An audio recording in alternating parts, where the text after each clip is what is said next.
de toute l'histoire des webinaires que j'ai eus, il n'y a qu'une seule personne qui m'a pas répondu. Et Mmh. si tu ces 3 éléments, en fait, qui sont bien, amenés, normalement, les gens, ils te répondent et ils sont contents, en fait, ils sont contents de venir, tu vois? Ils disent pas non. Tu rentres dans un cercle où tout le monde se connaît et après, ils sont presque vexés que si tu les as pas invités, tu vois? Passer de 500 à 6 000 personnes sur LinkedIn, tu vois, en 6 mois. Et je me suis dit: «Mais c'est dingue quand même», et après en réfléchissant, bah, je me suis rendu compte que finalement, ma newsletter, c'était aussi un espace publicitaire potentiellement. En fait, j'ai pas vraiment besoin de le vendre du coup, tu vois? Parce qu'il me connaît déjà, il sait ce que je fais, il sait pourquoi il veut travailler avec moi et pas avec quelqu'un d'autre. Donc la question, c'est juste, quand est-ce qu'on commence?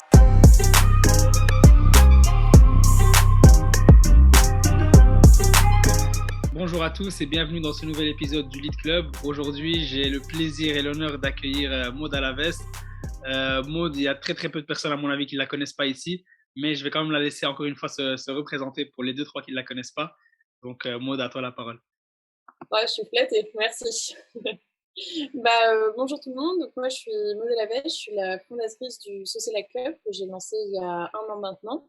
Et ce que je fais, donc, c'est que j'accompagne les freelances et les entrepreneurs à gagner en visibilité sur leurs projets via la création de contenu. Et je suis vraiment spécialisée sur LinkedIn, notamment, mais après aussi sur les webinaires, parce que c'est comme ça que j'ai réussi à faire mon trou sur cette plateforme.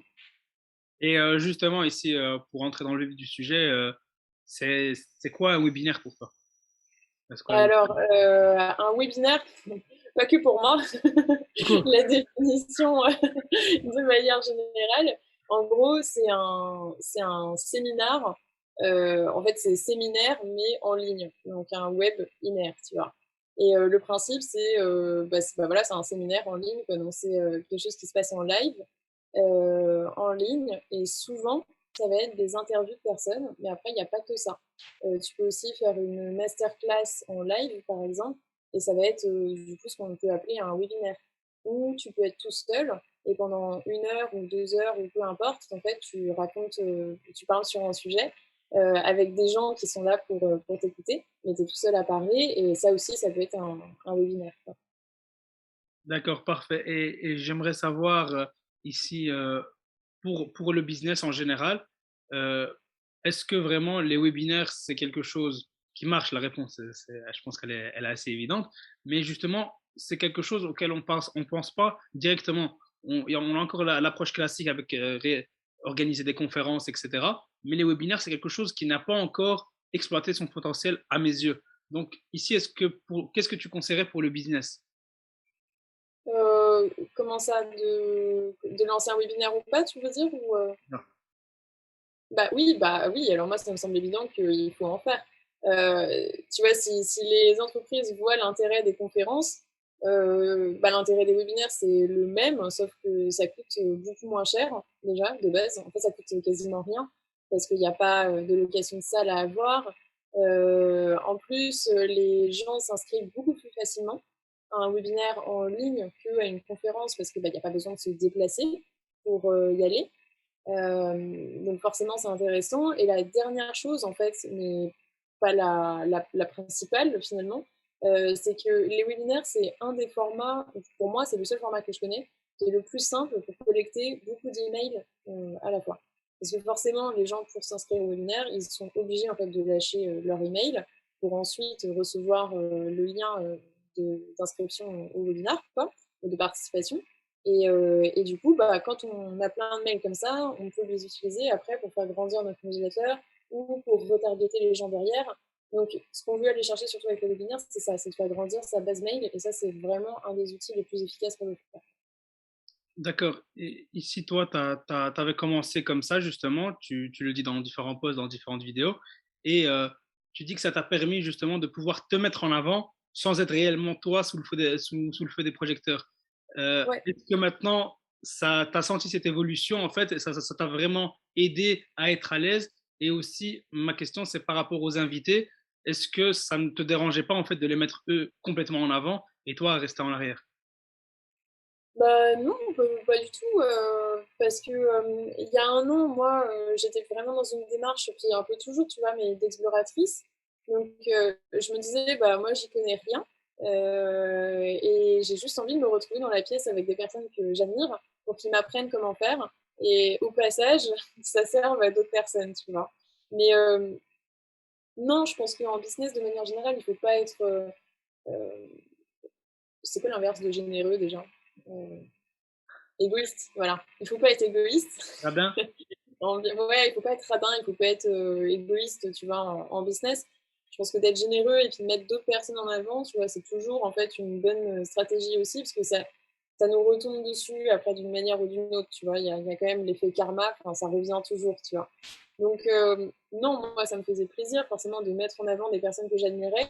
Et puis, ce que je voyais aussi, c'est que bah, pendant une heure, j'étais dans la classe avec eux, que, tu vois, j'arrivais du coup à créer une relation avec eux, en savoir plus sur comment ils avaient fait les choses. Il y a aussi ce qui se passe avant et après un webinar, qui est du coup en off, mais qui est hyper important aussi pour un business, tu vois, d'avoir un network de gens qui sont hyper intelligents et passionnants. Ça permet de grandir plus vite. Et ça, c'était ta dernière question, mais j'ai oublié la première du coup. Euh, Tu l'as oublié aussi? je l'ai oublié. Non, mais voilà, en fait, je suis tellement pris dedans parce qu'en fait, je vois qu'on fait la même chose parce que même moi, j'invite des gens, etc. C'est souvent des gens qui m'inspirent, toi la première. Et ce qu'il y a, c'est que souvent sur l'heure ou la demi-heure où je suis en train de discuter, je me retrouve en tant que téléspectateur. Et d'ailleurs, la preuve, c'est là. J'ai carrément oublié ma question tellement je suis en train d'écouter. Et, et justement, ici, moi, je voulais savoir qu'est-ce que ça t'a vraiment apporté parce que moi, je le vois que j'apprends beaucoup, beaucoup plus que si j'étais juste téléspectateur. Et je me dis, ici, en termes de réseau, ça a dû avoir un impact énorme. Ah bah clairement. Ça, c'est vraiment l'autre chose en fait. Alors, quand on a un business, il faut définir un business aussi. Si on est Google, je pense qu'on n'a pas forcément besoin de faire le webinaire, tu vois. Ou si on est une PME ou une grosse entreprise bien installée non plus, enfin, en gros, si on n'a pas besoin de visibilité, les webinaires, je ne sais pas si c'est vraiment le meilleur format. En revanche, moi, je considère vraiment que c'est le meilleur format en fait quand on est au début de sa carrière d'entrepreneur ou de freelance, tu vois. Donc, si on lance un business, donc on a une mini startup, on est un ou deux ou trois max, tu vois, ou même 4-5, quand on n'a pas dépassé les 10 employés, quoi, et qu'on a peu de ressources à disposition, que ce soit monétaire ou même, tu vois, humaine, parce qu'on a peu de gens pour faire le travail, et qu'on a besoin vraiment de visibilité, mais assez rapidement, les webinaires, pour moi, c'est vraiment l'arme la plus efficace pour ça. Parce que, effectivement, en fait, en interviewant des personnes qui sont meilleures que nous et qui ont une audience, on va surfer sur leur audience à eux. Moi, du coup, toutes les 2 semaines, tu vois, j'interviewais des personnes sur LinkedIn qui étaient assez connues. Et donc, toutes les 2 semaines, je faisais des posts en disant, bah voilà, je vais interviewer Christopher Piton, tu tags la personne, elle like ton post, elle a 10 000 followers, forcément, tu vois, ces followers vont voir ton post à toi. Et en fait, comme moi, régulièrement, bah, toutes les 2 semaines, j'étais là et j'interviewais ces personnes, je me suis fait identifier au bout d'un moment comme celle qui interviewe des personnes sur LinkedIn. Et donc, je me suis fait suivre aussi, tu vois. Et très rapidement, j'ai commencé aussi en fait à avoir ces noms d'étiquettes qui se sont collés à moi, de LinkedIn, experte, réseaux sociaux, etc. Juste parce que j'avais interviewé du monde. Et ça serait ma leçon en fait au début, quand on se lance, il y a une erreur que beaucoup de débutants font, c'est qu'ils vont recopier ce que les personnes qui ont déjà de la crédibilité postent. Or, en fait, ça marche parce que justement, ils sont légitimes et justement parce qu'ils sont connus, ils ont déjà obtenu cette validation de la plupart du monde. Tu vois, si Emmanuel Macron demain fait un post en disant les NFT sont voués à mourir, waouh, tu vois, là, tout le monde se dit, oh mon Dieu, Emmanuel Macron, il dit ça, tu vois, tonnes d'articles qui sortent, etc. Euh, Demain, si Michel du 63 fait un post en disant la même chose, tu vois, les NFT vont mourir, tout le monde s'en fout. Parce qu'on ne sait pas qui c'est Michel du 63, tu vois. Donc en fait, l'étape numéro un, quand tu cherches à créer une audience, et pour n'importe quel entrepreneur ou pour n'importe quel freelance qui veut monter un business, en fait, c'est d'aller chercher de la crédibilité. Et ça, la crédibilité, pour le faire, bah, un des moyens, en fait, c'est de surfer sur celle des autres, quoi. Donc, en gros, voilà, si tu interviews, donc, interview, c'est un moyen, mais il y a aussi curation de contenu, analyse de contenu. Tu vois, par exemple, tu dis, voilà, les 10, j'ai analysé les stratégies marketing de 10 boîtes dans le secteur de la cosmétique. Elles ont toutes 3 actions qu'elles mettent en place qui leur permettent de fidéliser leurs customers. Voici ce que c'est. Bon, bah là, tu vois, forcément, en fait, c'est intéressant pour n'importe qui et ça repose pas sur toi directement. Ça repose sur ton analyse. Et en fait, si tu fais plein de contenus comme ça, au bout d'un moment, tu finis par être reconnu aussi en tant qu'expert sur le sujet du marketing ou sur le sujet que tu as voulu. Et après, tu pourras dire directement, voici trois manières d'améliorer votre fidélisation pour les customers, tu vois, sans passer par la version analyse. Bref, c'était une explication assez longue sur le contenu de manière générale ou sur la création d'audience de manière générale. Mais en gros, les webinaires, c'est ça. C'est acheter de la crédibilité pour ensuite passer à l'étape 2. Et justement, ici, pour acheter la crédibilité, moi, par exemple, ici, face à toi, on va dire, tu as tellement à donner que je n'ai pas besoin de parler, limite, tu vois. Moi, ça me Ouais. va. Et je me dis, comment toi, tu as réussi à acheter la crédibilité quand tu étais face à des gens qui t'inspiraient, qui étaient bien, qui, eux, généralement, à mon avis, ils parlaient beaucoup plus que toi. Et comment tu fais, au final, quel, est-ce que ça vient naturellement parce qu'à force de te voir, ça y est, on t'associe cette étiquette, ou est-ce qu'il y a autre chose en plus? Bah, je pense que ça se fait naturellement parce que de base, en fait, toi, ton job, c'est d'ingurgiter de l'information, tu vois. Après, on vient de te voir. En fait, un expert, on considère expert à partir de quand? On considère expert à partir du moment où il sait beaucoup plus de choses que nous. Et en fait, on sait beaucoup plus de choses quand on a passé beaucoup de temps à ingurgiter de l'info. Donc toi, forcément, si demain tu fais 100 podcasts, tu interviews 100 personnes qui sont spécialisées dans, je sais pas, du coup, je vais te dire, bah voilà, le marketing, la création de contenu, bah, au bout de 100 personnes que tu as interviewées, je pense que tu vas savoir quand même un sacré nombre de choses, quoi, que la majorité des gens ne savent pas. Juste parce que tu auras écouté et tu auras en fait trouvé naturellement des patterns des gens qui répètent beaucoup de choses, etc., ou d'autres, tu vois, qui disent un peu moins. Et forcément, tu vas en arriver à des conclusions que la majorité des gens ne le savent pas. Et donc, tu vois, on te considérera en fait naturellement comme un expert. Justement, moi ici, ça, je l'ai bien compris. D'ailleurs, je le mets en pratique en t'invitant, mais je me mets à la place des personnes qui vont regarder cette vidéo et qui se disent, voilà, moi, je suis une PME ou je suis une entreprise, j'ai envie de gagner en visibilité. Par exemple, je suis dans le service, donc ça m'intéresse de montrer de gagner en crédibilité sur un certain domaine. Et comment faire, en fait, pour inviter ces experts? Est-ce que c'est pas trop... enfin, quelles seraient éventuellement les difficultés à rencontrer quand on veut inviter des experts de notre domaine? Ouais. Bah, la première, c'est qu'ils disent non. Mal. Je veux dire, non, la première, ce serait qu'ils répondent pas. Et la deuxième, c'est qu'ils disent non. Bon. Donc, ouais, ça, c'est les deux barrières principales. Et ben, première chose, je dirais, il faut toujours aller voir des gens qui sont à la même hauteur que nous, à peu près. Si vous démarrez et que vous allez voir, là je pense à Lena Situation parce que c'est la seule à laquelle je pense en ce moment, mais tu vois, une grosse star comme Lena Situation qui a des millions de followers, euh, probablement qu'elle va vous en non ou qu'elle vous répondra même pas. Parce qu'il faut toujours se dire que les gens sont hyper sollicités. Et quand on a des millions de followers, on est en compétition avec TF1 à côté qui est en train de dire bah, est-ce que tu veux bien passer sur notre émission du lundi soir?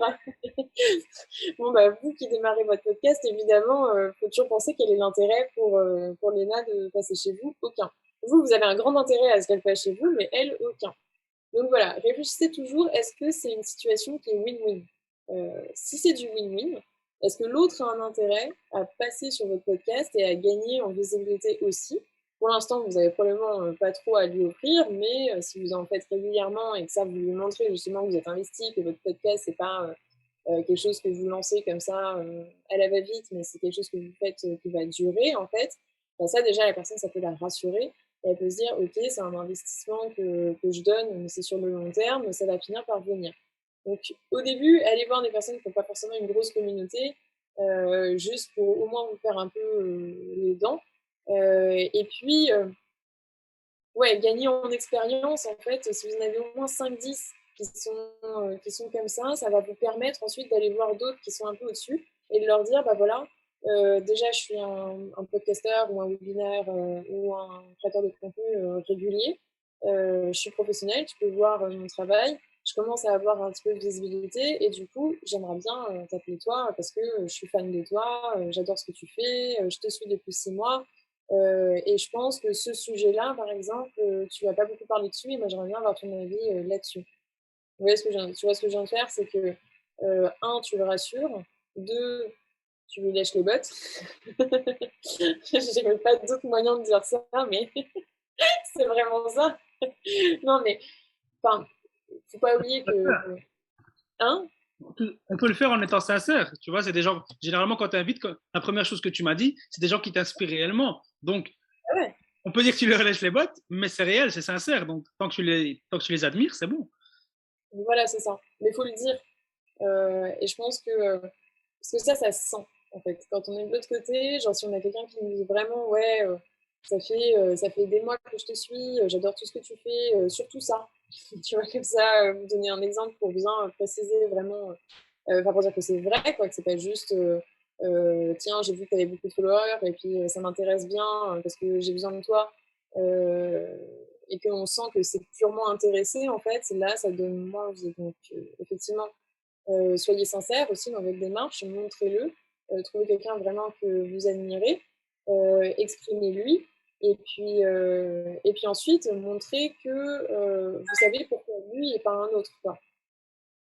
Donc là, c'est bah, je suis ton contenu, j'ai vu X et Y sujet, j'ai pensé à toi pour ça, je connais ton histoire, et donc qu'est-ce que tu en penses? Et là, forcément, en fait, vous avez un peu tous les ingrédients pour influencer la personne dans son choix et normalement elle va vous dire oui. Et après, et après, la dernière chose, il y a un moment où vous allez commencer à gagner en visibilité et là vous allez pouvoir dire bah, si tu passes sur mon webinaire, en fait, moi je fais la promo ensuite sur ma newsletter qui a 3000 abonnés. Ta vidéo sera aussi postée sur YouTube où les vidéos font en moyenne entre 200, mais ça peut aussi aller jusqu'à 1500 vues, 1800 vues ce qui fait de la visibilité, etc. Moi, de mon côté, je ferai un post, mes posts, ils font en moyenne 20 000 vues. Et après, moi, ce que je faisais, c'était que je prenais des notes sur Notion, des webinaires, dans lesquels, en fait, je mettais des liens qui intéressaient l'invité. Donc, je disais, tu vois, tu as un espace publicitaire dans lequel tu peux relayer ensuite vers bah, ta newsletter, ton compte LinkedIn, ton site web, les dernières promos que tu as envie de mettre, tu vois. Et ça, je l'envoie à mon newsletter et je le communiquerai un peu partout où je peux. Quoi. D'accord, donc c'est vrai qu'une fois qu'au début, on va jouer sur la sympathie et juste la bonne volonté, et après, c'est vrai qu'on commence à avoir des arguments un peu plus solides. Et si quelque chose que, voilà, même moi, quand tu me parles, je me dis, elle a déjà réussi, elle est arrivée, etc. Mais c'est vrai que, voilà, même nous qui avons commencé ce travail-là maintenant, c'est vrai qu'on serait, on pourrait être choqué par le nombre de personnes qui ne répondent pas, etc. Mais au final, ça reste un jeu de nombres. Et quand c'est sincère, etc., il y a beaucoup de gens qui sont de très bonne volonté, qui ont vraiment vocation à aider, même sans avoir grand-chose à gagner au début. Mais il y a rien à faire. Les gens veulent bien aider, veulent bien partager. Et après, généralement, bah, comme tu as dit, le karma, quand tu donnes, tu reçois en retour. Et c'est toujours comme ça. Et pour moi, il faut vraiment, euh, en plus de tout ce que tu as dit, parce que ça, c'est vrai, bon, tu me lèches les bottes, j'aurais reformulé, mais ça passe aussi. Et vraiment ne pas lâcher, ne pas attendre, envoyer un message à notre star préféré et attendre sa réponse. Vraiment essayer de multiplier. Et au final, je pense que quand tu envoies 100 messages, ne serait-ce que 10 réponses, 10 oui, bah, tu oublies les 90 mauvaises, enfin, les 90 réponses négatives. Et 10 personnes pour commencer, c'est déjà magnifique. Donc, si on devait donner un conseil, c'est contacte 100 personnes, ou allez, on va dire même un peu moins, contacte 50 personnes, et je pense que ça ira tout seul. Bah oui, et en même temps, tu vois, ça c'est toute la stratégie de est-ce que tu fais la quantité ou est-ce que tu fais la qualité. Moi, par exemple, je pense qu'il y a de toute l'histoire des webinaires que j'ai eu, il n'y a qu'une seule personne qui m'a pas répondu, tu vois, sur toutes les demandes que j'ai faites. Donc, je pense qu'en fait, il faut avant tout bien sélectionner les gens que tu contactes. si tu les sélectionnes bien, vraiment, tu vois, c'est ce que j'ai dit, genre, est-ce que tu es à la même hauteur qu'eux? Est-ce que il a autant à bénéficier que toi, tu vois? De un. De 2, est-ce que tu es pro? Est-ce que tu le rassures? Est-ce que tu lui as montré? Et puis de 3, est-ce que tu as vraiment quelque chose à lui apporter, tu vois? Et Mmh. si tu ces 3 éléments, en fait, qui sont bien, amenés, normalement, les gens, ils te répondent et ils sont contents, en fait, ils sont contents de venir, tu vois? Ils disent pas non.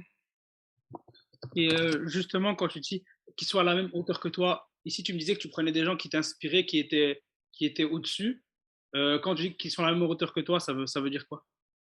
Ah ouais, bah oui, mais ceux-là, je l'ai fait après, tu vois? En fait, au début, j'ai commencé par contacter des gens qui avaient pas forcément d'audience ou qui avaient une petite audience, en fait.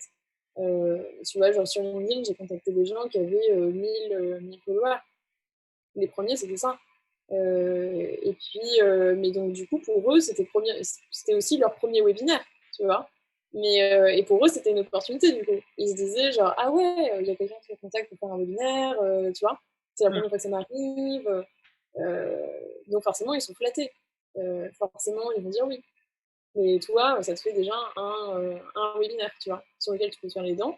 Celui d'après, bah, tu peux contacter une personne qui a 1 500 followers, tu vois, par exemple. Bon là, je te dis LinkedIn parce que c'est ce que moi j'ai fait, mais c'est la même chose sur Instagram ou sur n'importe quel autre sujet, en fait. Si tu es sur, la littérature, bah, tu vas contacter un mec, qui a fait, 100 romans, tu vois? Direct, tu vas en contacter un, qui a même pas fait des romans, mais qui est en train, en fait, qui est en train de travailler dans une maison d'édition, tu vois?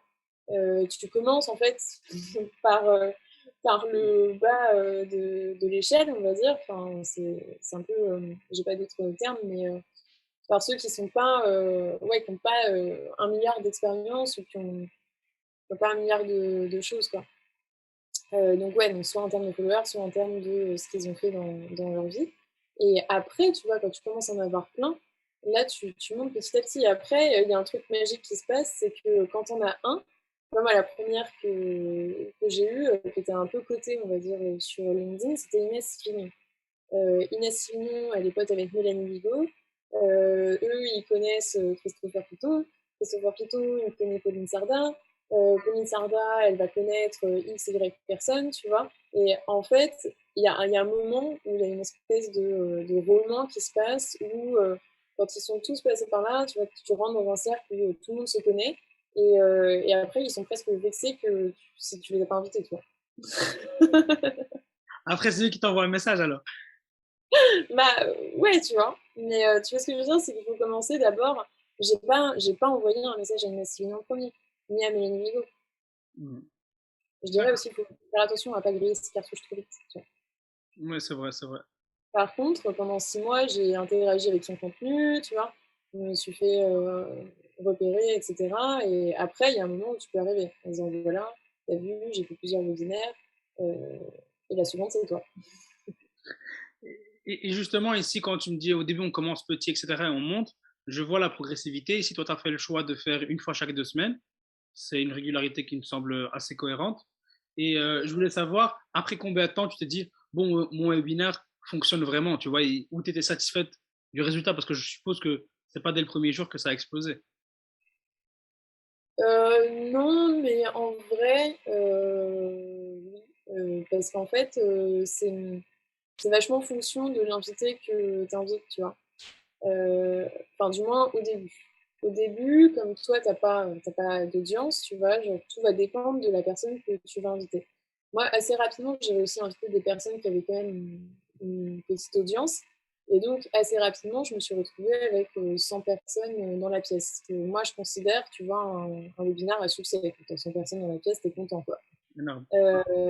Donc après, plus le temps allait, en fait, plus moi j'arrivais de base, juste, moi toute seule avec mes posts et puis, mes newsletters et puis mon audience à sécuriser une centaine de personnes en live, tu vois? Et après tout allait dépendre de l'invité, de si lui aussi, tu vois, il avait une audience, qu'il arrivait à en ramener. On pouvait finir à 200, 300, personnes, en live. Donc moi je considérais, voilà, qu'après la question du succès, elle est toujours un peu, bizarre, tu vois? Parce que chacun met ses objectifs là où il veut et puis, j'ai pas vraiment envie de dire, en fait, qu'un webinaire, qui a moins de 100 personnes, c'est pas un succès parce que ça, c'est moi, ma métrique à moi. Mais je sais pas si de manière générale, on devrait dire que, tu vois, c'est pas un succès. Je recommanderais même pas, en fait, de mettre des objectifs comme ça, mesurables, mais plutôt, des objectifs de performance et de se dire, «Je serais content, si j'ai réussi à garder le rythme de faire, 2 webinaires par mois», tu vois? Je pense que c'est plus important sur le long terme que de se dire: «J'ai réussi à rameuter, 100 personnes, à un webinaire un jour», quoi. Ouais, c'est vrai qu'ici, toi, tu as pu mettre en place un rythme et tu as pu le garder. C'est ça qui a fait que ça a augmenté. Et comme tu as dit, même quand tu contactes les gens, ils voient que tu as, un webinaire chaque 2 semaines. C'est quand même Mmh, un bon rythme, mais c'est gage de sérieux en face, en fait. Il y a un professionnalisme qui se voit et on voit que la ouais, personne, en face, elle en veut. ouais, c'est ça. Bah, c'est de la crédibilité, quoi, tu vois? Ouais, c'est ça. Et ici, je voulais savoir, est-ce que on va dire, le côté live n'était pas un handicap parce que c'est quelque chose, moi je me dis, peut-être que les gens sont occupés, peut-être que, tu vois, il y a plein de défis que, certes, le live, il y a un côté encore plus proche, mais pourquoi tu as fait ce choix-là, en fait, d'aller sur le live?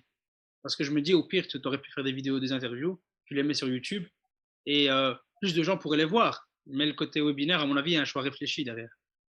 Ouais, bah, c'est les emails, en fait, que tu chopes, hein, clairement. C'est que, si tu fais un interview comme, on fait là, tu vois, et puis après tu le mets sur YouTube, bah, comment tu vas faire après pour faire connaître ta vidéo YouTube, tu vois? Tu obligé de faire des tu obligé de faire des posts, LinkedIn, quelque part. Enfin, tu vois, sur YouTube, en tout cas, ça va pas prendre, ça prendra pas parce que les interviews comme ça prend pas. Donc tu as que le choix, en fait, d'avoir un contenu tierce pour faire, connaître ça, tu vois? Hem, Tu vois ce que je veux dire ou pas? Oui, je Genre, en vois fait, parfaitement. finalement, genre, c'est un peu plus long comme ça peut réussir, mais c'est plus une stratégie, voilà, long terme, genre c'est comme lancer un podcast, tu vois? Tu enregistres une interview, les premiers bah, tu as 0 écoute, tu as 0 écoute pendant un long moment et puis au bout d'un moment, tu vois? Parce que tu arrives à te faire connaître et si ton contenu est vraiment bien, sur le bouche à oreille et sur les recommandations de la plateforme, il va remonter. Hem Moi, l'intérêt, sinon effectivement j'aurais fait un podcast. L'intérêt, c'était vraiment de faire grossir ma mailing list, et la newsletter derrière et en même temps d'interviewer des gens et de me retrouver avec eux, tu vois? Et je pense que le live aussi, ça crée une espèce, d'émulsion, tu vois? Où tout le monde a envie d'être là à ce moment-là, tu vois? Et d'écouter qu'est-ce qui va bien se passer pendant, ce moment-là. Et troisième chose, on était en plein dans le confinement quand j'ai fait ça. Ouais. Du coup, c'était une époque où tout le monde était devant son ordi. De toute façon, il n'y avait pas le choix de, tu vois, de faire des conférences en vrai, en physique, quoi. Euh, et les gens avaient que ça à faire. Et puis, je pense que, tu vois, ils s'ennuyaient. Les lives, ça les rapprochait. Donc, en fait, c'était le bon moment aussi pour faire ça.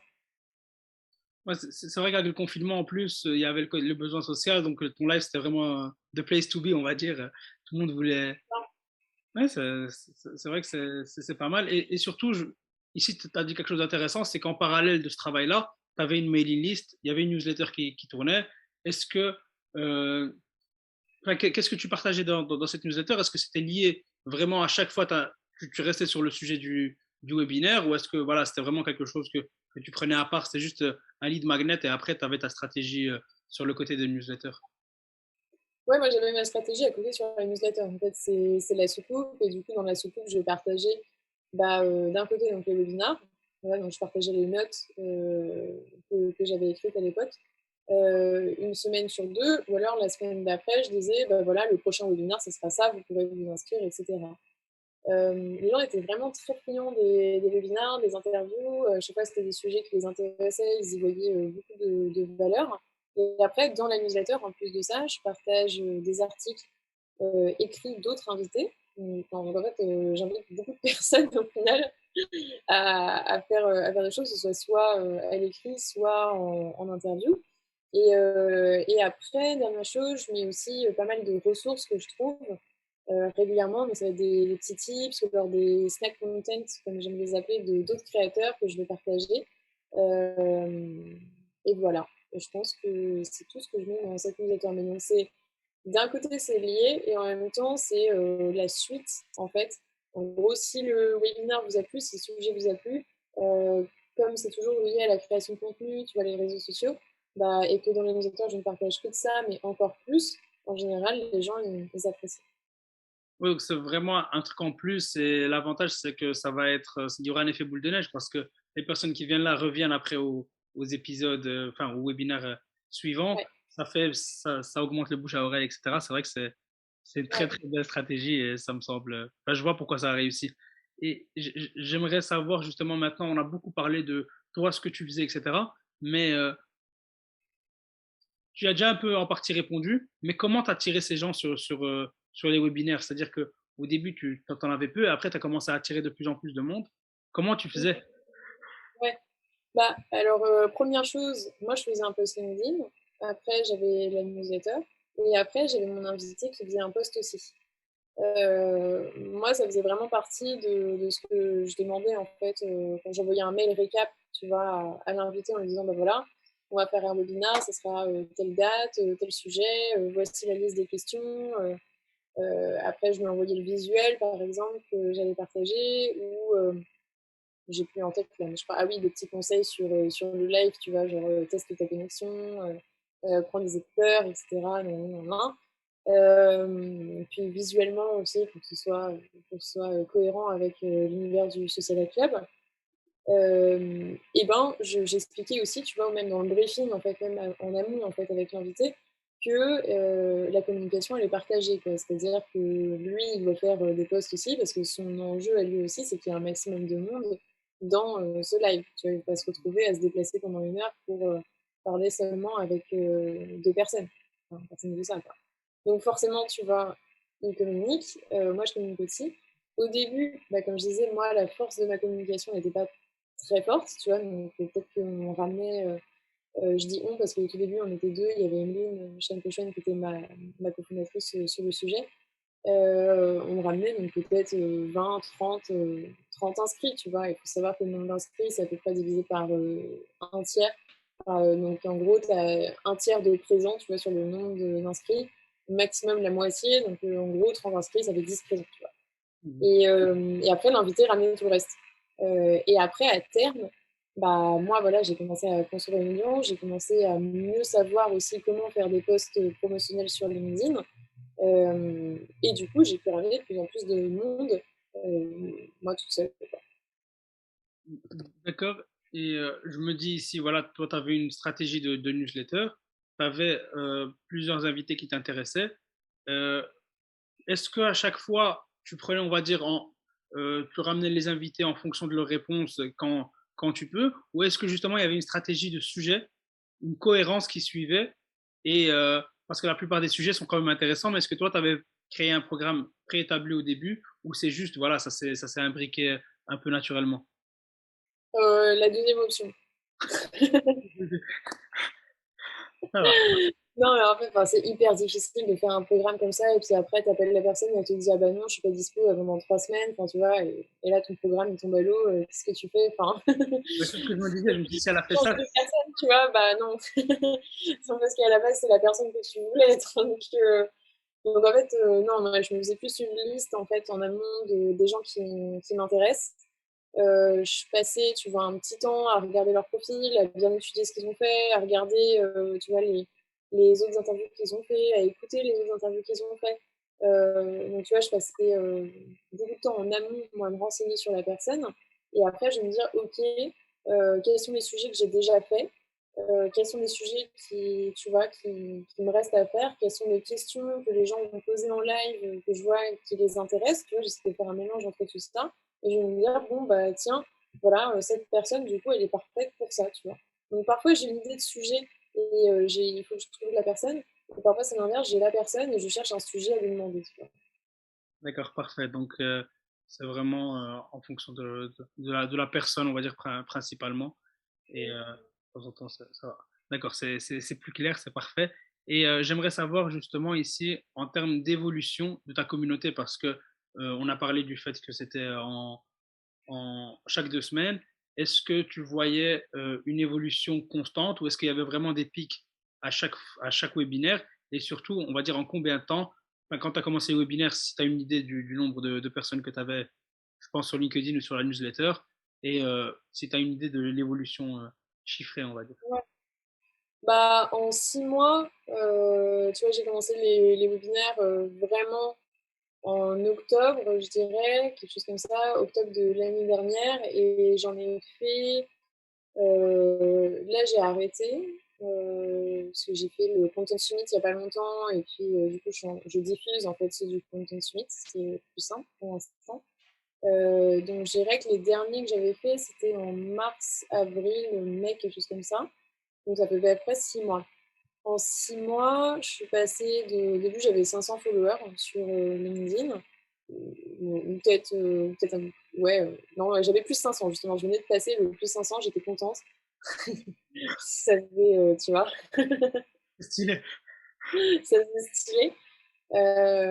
Et en mai, je crois que j'avais, 6 000 personnes, quelque chose comme ça. Donc je suis passée de 500 à 6 000 personnes sur LinkedIn, tu vois, en 6 mois, juste, bah, grâce au webinaire finalement. Et sur la newsletter, je suis passée de 0 à 2 500, pareil en 6 mois. D'accord. C'est vrai que ça vaut la peine en fait d'y aller. Et pour la newsletter, je voulais savoir justement comment au début, on va dire, il y a des gens qui arrivent au début, comment tu t'y prends juste, c'est pas le sujet de la discussion, mais juste parce que tu as tellement parlé de la newsletter que ça m'intéresse. S'il y avait quelques tips pour les personnes qui nous regardent, qui voudraient commencer une newsletter, mais qui hésitent encore. Comment tu t'y prends pour faire une newsletter? Oui, pour commencer, on va dire. Maintenant, je me dis, voilà, je vais commencer. Peut-être que les personnes se disent, j'ai pas assez de contenu, je ne sais pas. Qu'est-ce que je vais dire? Est-ce que les gens vont vraiment me lire chaque semaine? Il y a plein d'interrogations qui trottent comme ça. À mon avis, tu n'as pas lancé la newsletter en étant en confiance au début, en te disant, c'est sûr que ça va marcher. Il y a toujours des petites craintes. C'est ce que j'ai vu sur tes posts récents. Ouais, ouais, ouais. Bah oui, non, c'est clair qu'au début tu sais pas trop. Bah, de toute façon, en fait, ça j'ai envie de dire, les craintes, il y en a toujours. La seule différence entre quelqu'un qui crée du contenu et quelqu'un qui crée pas, c'est que celui qui crée, il a accepté d'avoir peur, en fait. C'est avoir peur et y aller quand même. Donc j'avais peur, mais j'y suis allée quand même. Et ça, il y a pas de faut arrêter de chercher, en fait, de se dire que ça va disparaître, ou alors que ceux qui le font, ils ont pas peur, qu'ils s'en foutent, qu'ils ont pas de doute. C'est pas vrai. Tout le monde a peur, tout le monde a des doutes, tout le monde, et puis ça disparaît pas.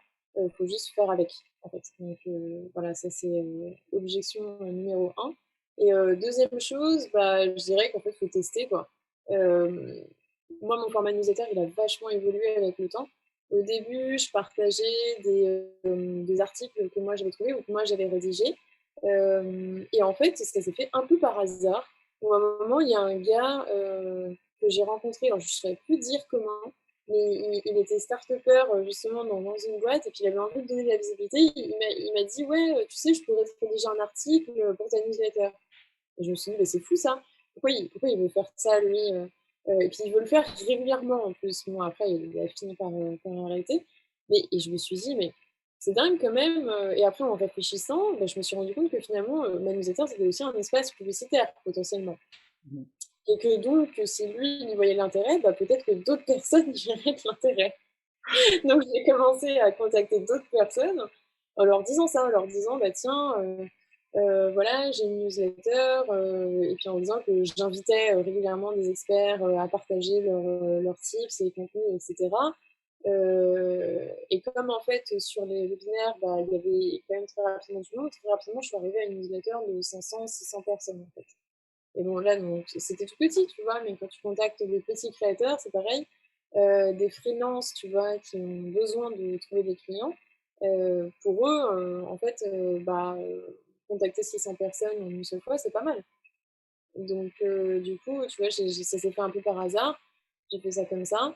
Et puis après, bah, au fur et à mesure, je partageais différents types de contenus. Et après, il suffit d'être en fait, il faut regarder, tu vois, il faut vraiment regarder, genre, c'est quoi le taux d'ouverture, c'est quoi le nombre de clics qu'il y a, et les chiffres, ils mentent pas. Ils te disent, est-ce que les gens sont intéressés? Oui, non. Ou est-ce que la manière dont tu l'as présenté était intéressante? Oui, non, tu vois.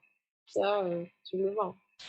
C'est généralement ça qui fait mal au début. Il faut Ouais. avoir une résilience assez forte pour, malgré les chiffres qui au début n'explosent pas toujours, mais justement garder cette force. Et c'est vrai qu'ici, peut-être que toi, tu ne le voyais pas, mais c'était purement du win-win. Donc, encore une fois, comme tu l'as dit au début, toujours réfléchir à notre intérêt, mais surtout à l'intérêt de l'autre pour pouvoir proposer des collaborations qui Ouais. bénéficient à tout le monde, sinon ça ne sert à rien.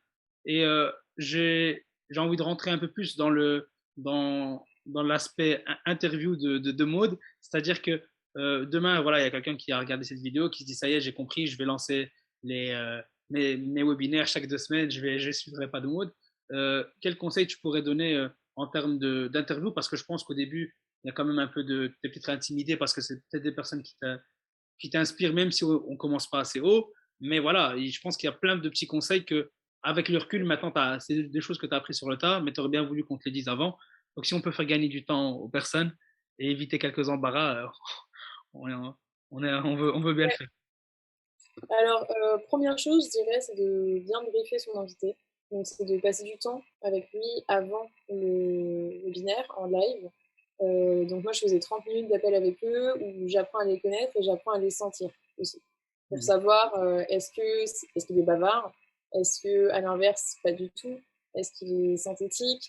Donc, est-ce qu'il va falloir que je le dirige plus ou moins? Ça me permet, moi, de savoir, en fait, comment je vais devoir être en live avec la personne.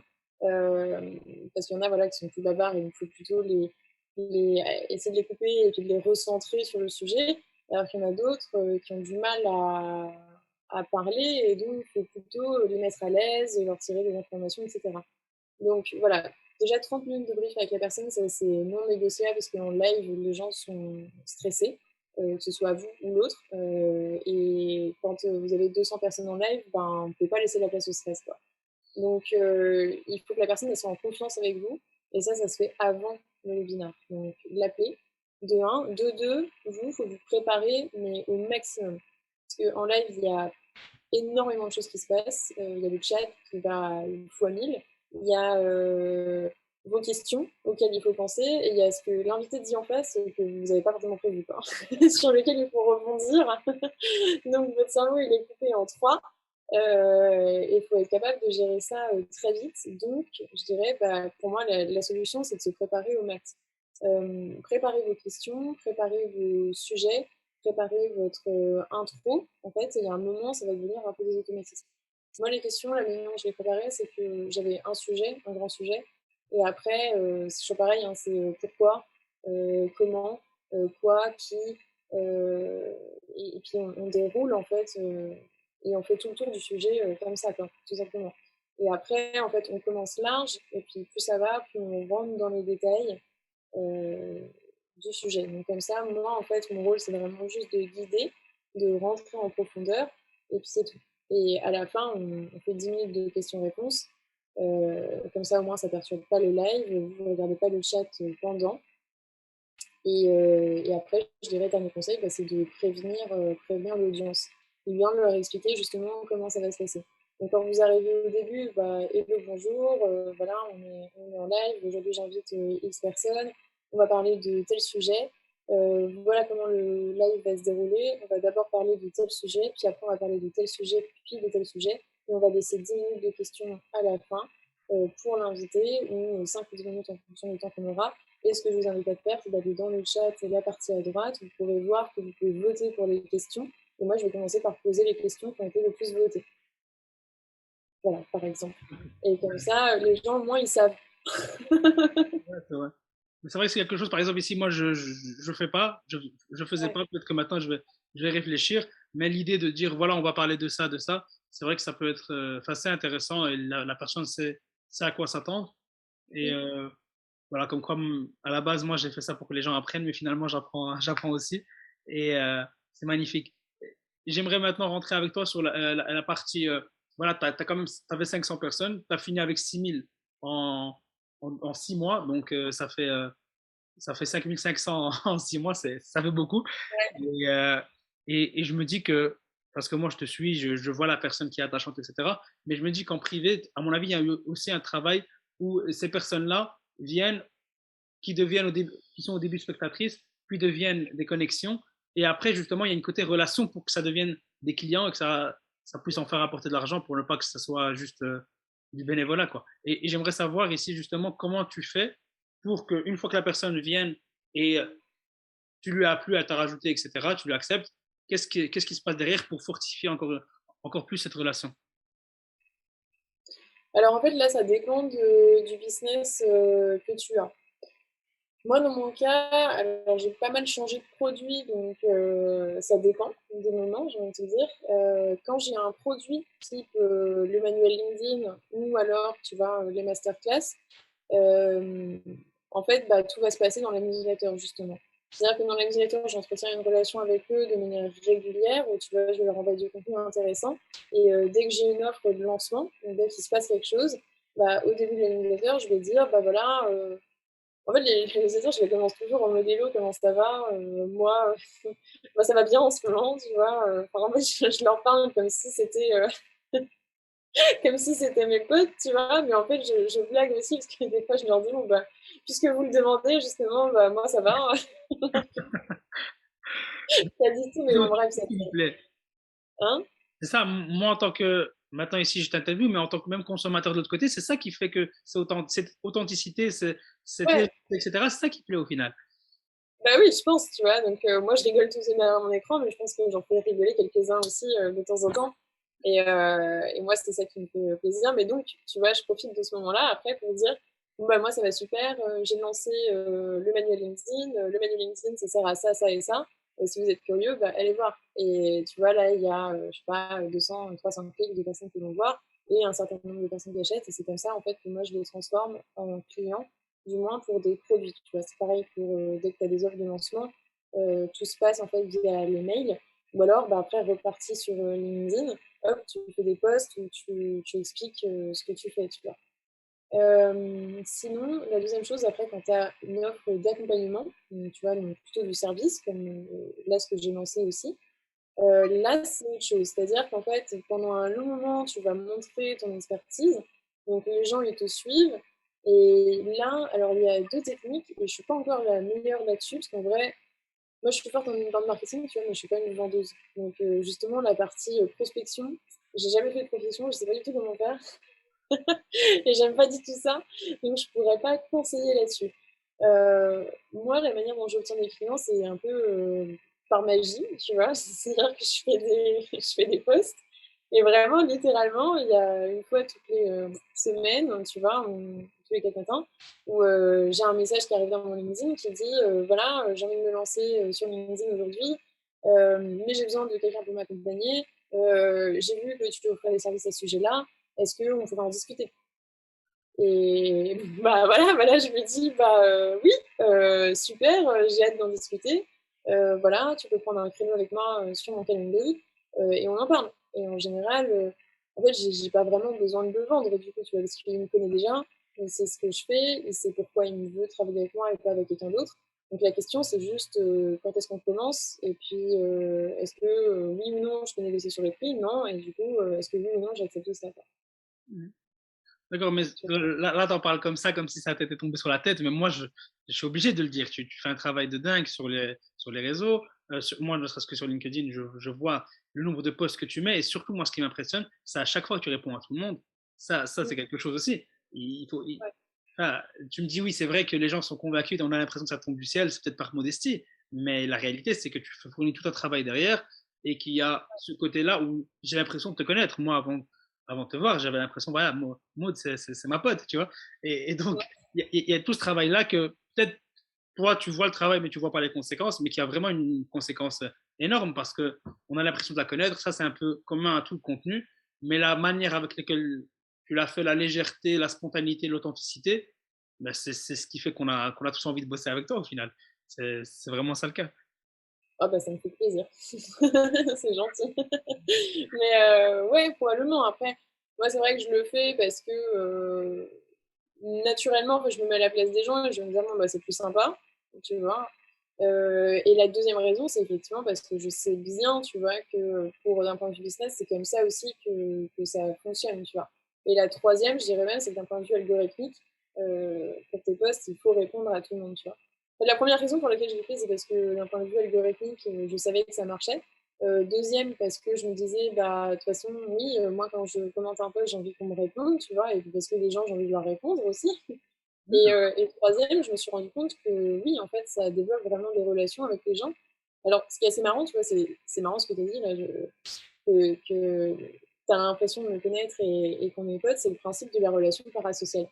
En fait, quand tu crées du contenu et que tu es hyper authentique, justement, donc surtout depuis que j'ai fait les vidéos de vlog, mais je laisse les gens rentrer dans ma vie et ce qui fait qu'en fait, ils voient beaucoup de moi et qu'ils ont l'impression de me connaître et ils ont l'impression de me connaître tellement que ça développe une relation. En fait, tu vois, les gens, quand ils me contactent, maintenant, ils me contactent comme si eux me connaissaient, mais ils oublient que, ben, moi, je les connais pas, tu vois.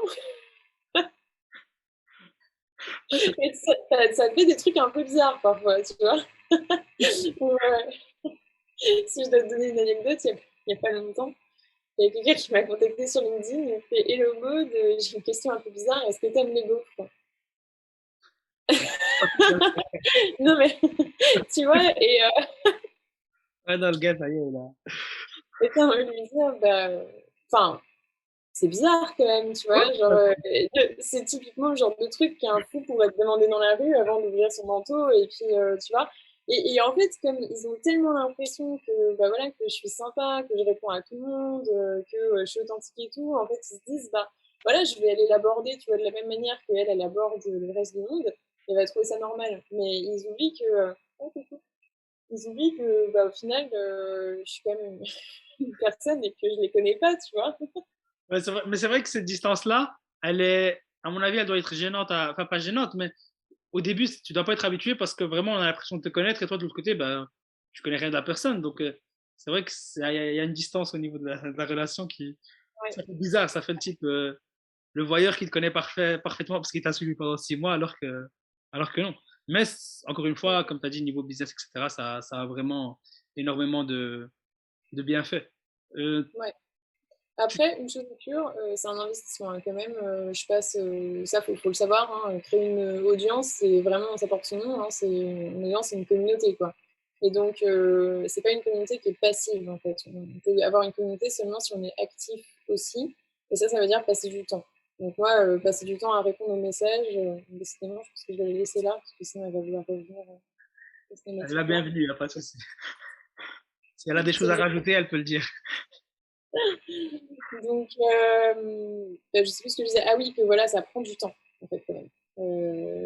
Moi, je passe peut-être 1 heure ou 2 heures par jour à envoyer des messages, à répondre aux messages, à répondre aux commentaires, aux tous les gens qui posent des questions et voilà, et qui demandent des choses, quoi. Mais justement, ça j'en ai parlé avec Siam Lo dans un épisode. La différence entre le côté communauté et le côté audience, c'est ça qui fait réellement l'interaction. Certes, c'est un effort, mais il n'y a rien à faire sur le moyen terme et le long terme. Ils sont largement récompensés. C'est vrai que c'est du travail, bon courage, mais en tout cas, Ouais, ça fait plaisir de voir à quelle vitesse ça a été et où est-ce que tu en es. Et je suppose que tu vas faire encore beaucoup, beaucoup de belles choses par la suite. J'aurais une dernière petite question par rapport au webinaire. C'est si tu devais, maintenant, voilà, tu as convaincu 10 personnes ici qui regardent, qui ont envie de commencer et se lancer, quelles erreurs tu peux leur dire de ne pas faire, comme par exemple, ici tu t'as donné un bon exemple avec ne pas cramer ses cartouches au début. Ça, c'est un truc important. Est-ce que tu as d'autres erreurs comme ça à vraiment éviter? ouais. Alors, j'en ai une, ça serait d'avoir un bon wifi. Ça, c'est vraiment important, on ne réalise pas, mais c'est très, très important.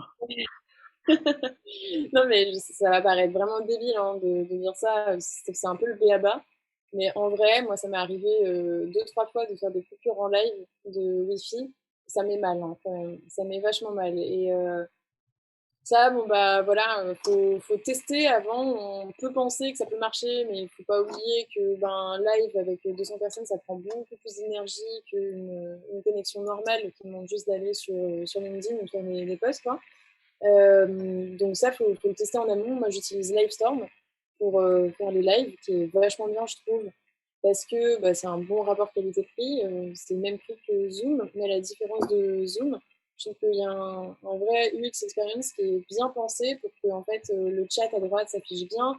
Et après, il y a surtout une expérience avec les emails qui s'envoient. aux participants avant et après, qui est bien faite et qui n'existe pas en fait sur Zoom pour le coup. Et donc sur Livestorm, on peut faire des tests de connectivité avant le live pour voir si ça survit. Et ça, c'est important parce que bah, ouais, moi, ça m'est arrivé bah, le live avec Inès Sivignon, j'ai disparu de l'écran, elle était là, il y avait toujours 200 personnes en live, et là, c'était un peu mal, quoi. J'aimerais pas être à ta place, franchement. Ah, j'ose même pas Alors, imaginer. ce que je dirais quand même, il y a une chose dans ce moment-là que j'ai bien fait, c'est que j'avais prévenu au tout début. J'avais prévenu que j'avais des problèmes de connectivité et qu'il était possible que je me déconnecte, que si ça arrivait, ça durerait 1 minute, qu'il fallait juste que je me reconnecte à la Wi-Fi et que ça passerait. Donc finalement, quand ça s'est passé, les gens s'y attendaient. Inès aussi, tout le monde a bien réagi. Ils ont posé des questions dans le chat. Elle a répondu aux questions du chat et du coup, c'est passé. Donc voilà, donc je dirais deuxième conseil, toujours parler de l'éléphant dans la pièce, parce que les gens s'en rendront compte à un moment. Donc si c'est, je sais pas, vous êtes malade et vous éternuez tout le temps, bah, dites-le, parce que sinon les gens, ça va les perturber. Si voilà, vous avez un problème de connexion, bah, dites-le aussi, prévenez. Si vous avez vraiment envie d'aller faire pipi, bah, dites-le. Je sais pas, mais Faites-le avant. hein. Ou faites-le avant. C'est plus simple. Vous faites-le, ouais, non, mais vous faites-le avant, mais on sait jamais. Il peut y avoir des urgences qui arrivent, et moi, je pense qu'il faut toujours mieux, en fait, viser l'honnêteté. Les gens sont des humains, dans le fond, et puis ça passera, quoi. Après, dans les erreurs à ne pas faire, bon, moi, je l'ai jamais fait, enfin, je pense pas, mais je dirais éviter de mettre son interlocuteur mal à l'aise. Ça semble normal, mais voilà, je dirais respecter la personne que vous avez en face, ne coupez pas trop la parole, soyez sympa avec lui, allez dans son sens, enfin, voilà, le mettez pas mal à l'aise, quoi. Mm. C'est la Ouais, base, mais il y a beaucoup de bon sens dans ce que tu dis, donc c'est vrai ouais, que le truc que j'ai bien aimé, c'est avec toujours parler de l'éléphant dans la pièce, sinon les gens s'en rendront compte. Ça c'est vrai à un moment donné, et même je trouve que ça donne un peu d'humanisme, d'humanité à la personne, et on s'en sent proche, il n'y a rien à faire. Euh, Peut-être pas au niveau de demander si tu aimes les gaufres, mais il n'y a rien à faire. C'est quelque chose qui te rapproche et qui te rend humain, donc automatiquement, les gens le comprennent assez rapidement. Et ça, c'est quelque chose que quand on commence, on croit qu'il faut vraiment le monde pro, c'est vraiment tout est carré, etc. Mais au final, c'est juste des humains en costume, et encore maintenant, avec le Covid, même le costume est tombé. Donc, euh, donc c'est parfait. ouais. Je- Et j'étais en train de penser à un truc, et puis j'ai oublié. Donc ouais, non, mais c'est pas grave, j'ai oublié. Si ça te revient, n'hésite pas. Au pire, envoie-moi un message et je repartagerai. Moi, j'ai pas envie de te prendre énormément de temps parce que sinon, on va parler pendant 10 heures. Moi, je m'arrête pas, surtout avec des personnes qui m'inspirent, mais je sais que tu es très, très occupé. Donc, je te remercie pour tout le temps que tu as pris. J'ai abordé tout ce que je voulais aborder. Franchement, tu as fait enfin, tout ce que je voulais aborder, j'abuse, mais on a fait un peu le tour de la question. Merci beaucoup pour tout le temps que tu as pris. Je voulais juste une petite question que j'aime bien poser. Voilà, ça me fait toujours plaisir de savoir les personnes qui m'inspirent, elles pourraient me donner d'autres personnes à suivre. J'aimerais savoir si tu as deux ou trois personnes qui te semblent pour toi indispensables à interviewer, que ce soit, voilà, nous ici, c'est dans la stratégie d'acquisition, qu'elles soient spécialisées là-dedans ou justement que ce soit juste un exemple que, je sais pas moi, c'est une entreprise et qui a fait une communication qui est intéressante et tu y penses. Donc, si tu vois deux, trois personnes comme ça, tu nous les Ouais, donnes. Ici, les gens iront les bah, suivre. je vais te dire maintenant, ce que je faisais déjà en stratégie d'acquisition, je te dirais déjà Thibault Louis. Bon, c'est mon acolyte du Manuel Gonzé, donc c'est normal que je le recommande partout, mais il est vraiment bon en acquisition aussi.